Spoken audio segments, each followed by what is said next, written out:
All right, everybody, it's me, Gregory Mannarino. This is my post-market wrap-up on this Thursday, April 23rd, 2020. Before I forget to tell you, at 3 o'clock Pacific Standard Time, I will be on live with Gerald Celente on his Facebook page. So I hope you get to catch that. That's just under 2 hours from right now. With that out of the way, let's talk about this market and how bizarre it was today, and a couple of things that you are going to find exceedingly disturbing in this environment. Stocks finished pretty much at the flat line today, despite the fact that we had a pretty substantial rally in the middle of the day. Then all of a sudden, this miracle drug, it was touted as some kind of a miracle drug several weeks ago from Gilead, this antiviral. Well, it turns out that it's a dud, and it's not working. And as soon as that news came out, stocks went negative, then tried to bounce back. I mean, we were all over the place all day long. Crazy day. One drug from one company sends the entire market all over the place. That should tell you something about this fake market that we are in and the fake news that keeps getting floated out. How about this for fake news? Crude oil in the past 2 days has put on over 40% on this back and forth saber rattling between President Trump and Iran. They're laughing at every single one of you out here who are buying this. This is a joke. Iran wants crude oil higher. The president wants crude oil higher. What better way to do it than to threaten each other? You got to be kidding me. They're probably on the phone laughing. You believe they're buying it? I guarantee you that's what's going on. None of this is real. Forget about it. This is all a rigged game, and the rigger in chief, President Trump, will continue to rig this market through any and all means, even if that means he's got to get on the phone with the Iranian, whoever the hell he is, and say, this is what we're going to do here. I'm going to threaten you. You're going to threaten me back, and we're going to watch crude oil gain over 40% in 2 days. Well, that's exactly what did happen. You can't make this stuff up. This is real. This is the truth. You believe that it's real now, that all of a sudden with crude oil cratering through the floor, that President Trump is finally going to threaten Iranian gunboats because they've been doing what they've been doing to the U.S. Navy since time immemorial. But right now, got to make those threats. You're not that brain dead. Nobody can be that brain dead. It's impossible to do. All right. So that's the story today. Pretty much the two biggest stories. Market all over the place. This, I guess, failed drug, which was supposed to be like, the miracle drug for the coronavirus, didn't work out too well. Yeah, kind of like President Trump's oil deal. That didn't work out too well either. So now he's got to threaten Iran to push crude up. Duh! It's impossible to make this stuff up. Even a science fiction movie could not be this bizarre. It can't happen. Totally impossible to happen. Now, I want to talk about a couple of other things here. So we found out this. I mean, I spoke about this weeks ago, but now it's coming to light. Cities and states here in the United States are either bankrupt or about to become bankrupt.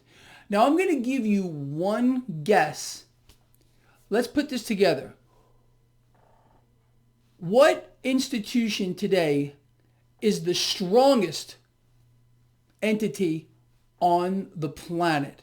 As a matter of fact, they've just become the new world central bank. Exactly, the Federal Reserve. The Federal Reserve is ready, willing, and able to issue loans to bankrupt U.S. cities and states. Meanwhile, the same institution, the New World Central Bank, is funneling trillions upon trillions of dollars around the entire world. Their grip is everywhere right now. It is unprecedented, but you should not be surprised because I've explained to you since time immemorial that this was the Federal Reserve's game plan since their inception to be the lender and buyer, I guess that makes them the owner, of last resort. They're buying the world. They're going to loan money to bankrupt states and cities. They're going to own them too. This is crazy, but we're going to allow it to happen. As a matter of fact, with open arms, people are going to be willing to accept whatever cash the Federal Reserve wants to create out of thin air and disperse to these bankrupt states and cities. This is a global takeover. I already told you, this is the new America. It's the new America. And there has not been ever anything like it. It's horrifying to me, honestly, to think about the situation that we are in and where the Federal Reserve, now the New World Central Bank, is fitting into this equation. To all of those that were hoping, I'm sorry, let me chuckle, that President Trump was going to take down the Fed. This was it. All the arrests that were supposed to come. How's that working out for you? Not too good. I've explained to you that it was all a farce and a charade since the get-go. Part of the reason why Greg Hunter and I don't get along at all is because he told me I was going to be proven wrong on all of the arrests that were going to occur. I told him it wasn't going to happen, and he didn't like that too much. He didn't like a lot of the things I said, but that's okay. Greg is still a good guy in my view, and he means well, but the poor guy has gone off the deep end. I don't know why. All right, anyway, so that's pretty much that. So let's talk about a few other things here.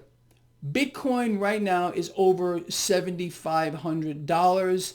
If you got in when I first said publicly to start buying this at $3,700, you have more than doubled your money. Cryptos are going higher. They are very volatile, no doubt about it. Just like the paper derivative of silver is very volatile.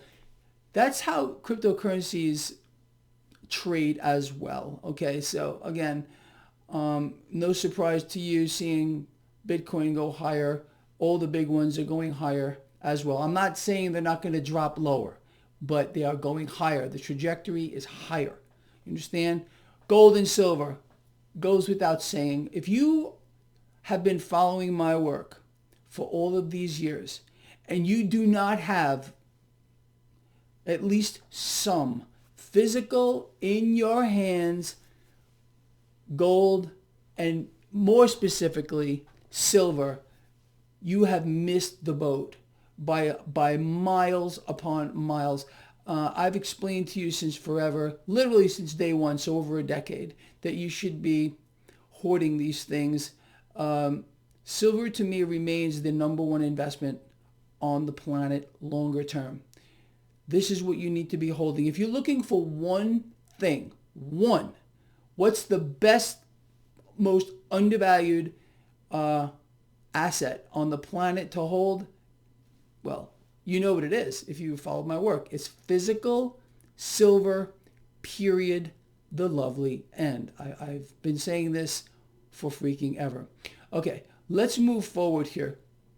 So today, when we got this announcement about this failed drug, or however they're going to spin it, like I said earlier, stocks sold off. But did you watch the 10-year yield? Whammo! Went down with it. This just again shows you how sensitive the market is to these little insignificant things. It would seem like one company, Gilead, one drug, bad news, pulls the whole stock market with it. The entire, and not only that, forced action in the debt market, which is a monster with regard to size compared to the U.S. stock market. In the grand scheme of things, I'm not really surprised. I think this market is so oversensitive and people are so oversensitive with regard to the dog shit they've been fed on this coronavirus thing. We're all slaves in our homes. We can't leave. States are in lockdown. It's incredible. It's absolutely incredible. This is not the United States of America I have ever known. And this virus, I mean, you want to really know where it's at with regard to this virus, listen to Gerald Celente, for which I'll be on with the man live at 3 p.m. Pacific Standard Time. He's covered the coronavirus blow by blow, and I could not possibly agree with him more than I do. Gerald Celente has, in Greg Mannarino's opinion, nailed everything that the coronavirus has been blown up to be, like no one else on this planet. That's the truth. All right, so in summary here, stocks finished flat after a rally because of this failed drug report. We'll find out if it's true or not, I guess, down the line. Who the heck knows? They're going to float out some other story to prop up this market. I'm certain of it. The saber rattling, the joke that's being played, or the charade, we're all being made fools of right now by President Trump and Iran, threatening each other, swapping jabs. I'm going to blow you up if you do this, and I'm going to sink your ships if you do that. 40%, over 40% gain in crude oil in 2 days. If you do not believe this is orchestrated, that they got on the phone, they set this up, it's all fake. It's not real. You're being played like a grand piano right now. The market is dependent on crude oil being high. Nothing could make an OPEC nation or any oil producing nation happier than crude oil making a 40% gain in 2 days, and President Trump supplied the fuel. No pun intended, or maybe pun intended. And you can expect more of this out of his mouth.